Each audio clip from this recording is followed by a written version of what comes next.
Well, good morning, neighbor. I'm so glad you stopped by. Today we're going to be talking about let's get gardening, seeds. It's almost time again to try and get those seeds together. Start planting that garden if you haven't already. Start looking in the stores to see if the seeds are already out.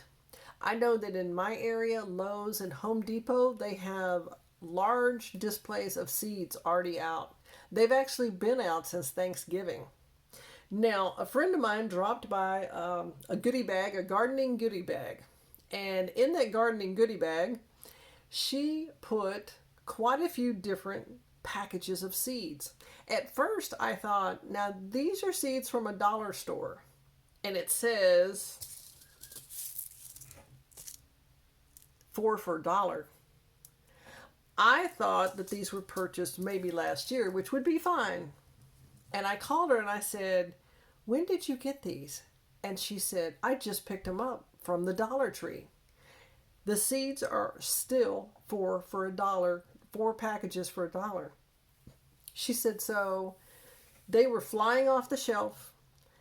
And I don't know about other dollar stores because she just went to the Dollar Tree. She said the gardening supplies are in, along with the Valentine's supplies.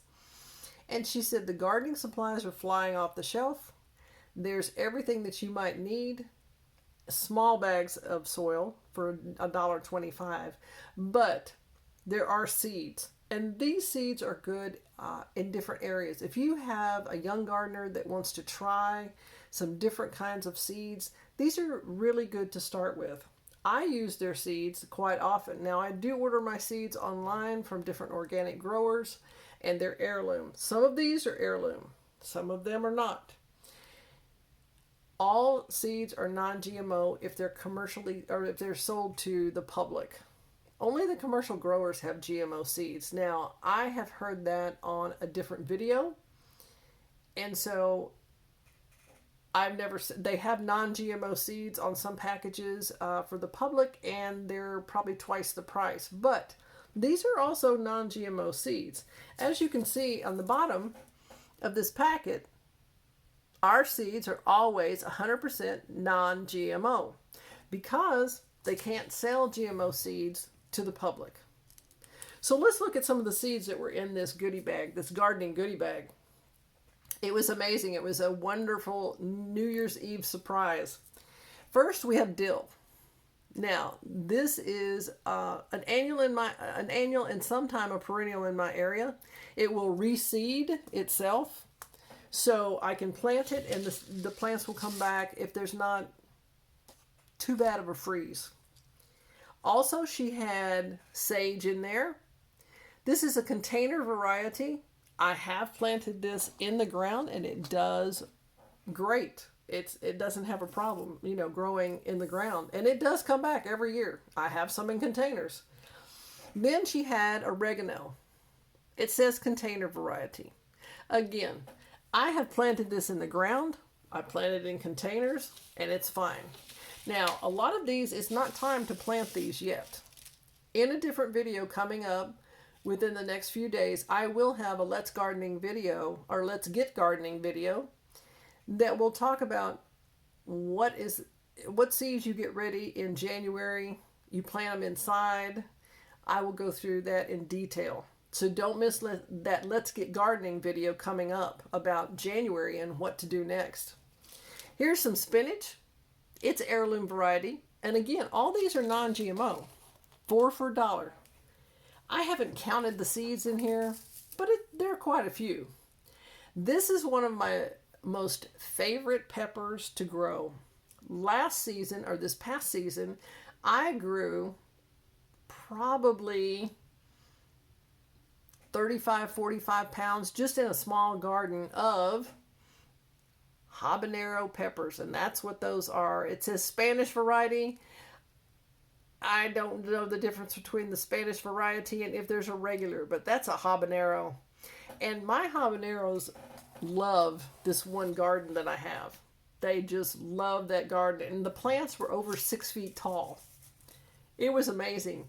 I used to harvest these peppers every other day in the growing season. Now, they do take a while to produce and get fully orange. They do. They're long-term growers.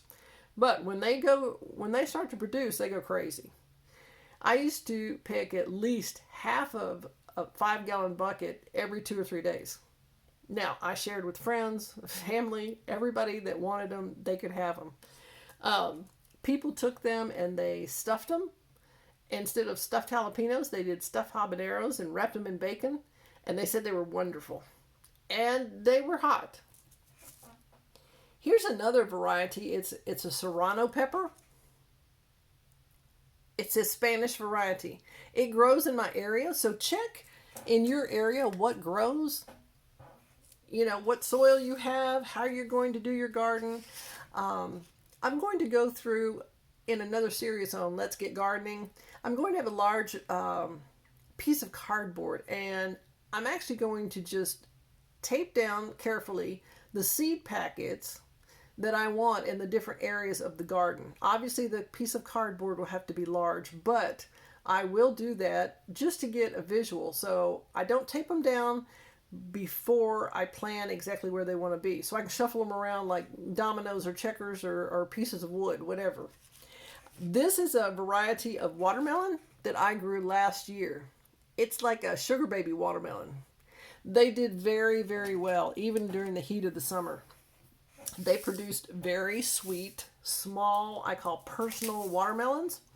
I shared those with neighbors and they said they were wonderful. I also make sure that I plant this perennial mix. And perennial, that means it's going to come back every year. Now, in a deep freeze, I call it, they might not come back if they're not established, the plants. But in normal conditions with normal cold in your winter, and check your zones on what grows, what's a perennial, what you can have as an annual, and then that way you'll make sure that you have a flourishing garden. And flowers are very important. Very, very important to have around your garden, maybe in your garden, because the bees come and pollinate. They'll stop by the flowers, and then they'll stop by the flowers on your vegetable plants. And you'll have more and more and more vegetables growing. This is one that I plant, and it is a perennial around here. It says that it's a container variety. I have started it in a container that's lavender, and I've moved it to the ground. I've moved it to one of my gardens and flower beds. I've moved it everywhere. So it can be transplanted in the right time of year. And again, I'm going to have some more videos coming up on my Let's Get Gardening series. So stay tuned for that. This is something that's very interesting. It's called a Bachelor Button. It's an annual flower, but it's blue. It puts a pop of color into your garden or your flower bed or your pots, wherever your containers, wherever you would like to have them. A lot of these seeds need to be started, or should I start them inside during the winter? And then that way I have seedlings by the time it's, ready to plant in the garden. Well, neighbor, I'm so glad you stopped by. I hope this has been helpful for you, all the different seeds, all the different flowers. And again, these are just some examples of the seeds that she had in my gardening goodie bag. I was excited because I'm an avid gardener and I love all types of seeds. Again, she said she purchased these at the Dollar Tree. This is not sponsored by the Dollar Tree or any of the seed manufacturers that you see here. But she did say that these seeds are still 4 for $1. So stop by your Dollar Tree to see if your seeds are out and start stocking up on seeds and making sure that you have plenty of seeds this season and maybe into the next few seasons. Again, if you have not subscribed yet, please do that. Hit that bell and make it light up so you don't miss any of my new videos coming out. Hit the thumbs up, and in the comment section, let me know where you find your seeds. Do you order only online? Do you go into the stores? Have you been to the Dollar Tree and you found these very same deals? Well, I appreciate you stopping by, and I hope to see you soon.